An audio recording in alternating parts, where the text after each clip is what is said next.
Akọ̀wé fúnjọba ìpínlẹ̀ Bauchi tẹ́lẹ̀, Kashim ti fi ẹgbẹ́ PDP sílẹ̀ o. Akọ̀wé tẹ́lẹ̀ fúnjọba ìpínlẹ̀ Bauchi, Barrister Ibrahim Muhammad Kashim ti kọ̀wé fi ẹgbẹ́ òṣèlú People's Democratic Party sílẹ̀ báyìí.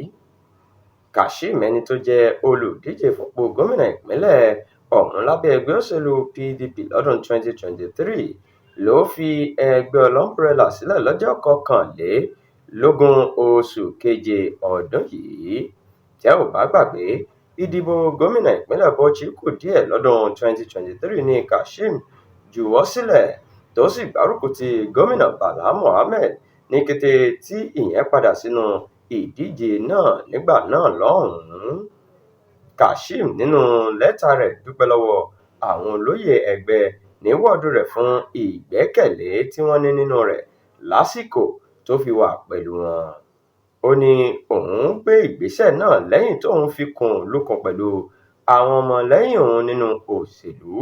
Ó sì rọ àwọn tó dípò òṣèlú mú níbẹ̀ láti sin ìlú pẹ̀lú òtítọ́ inú àti ìbẹ̀rù Allah.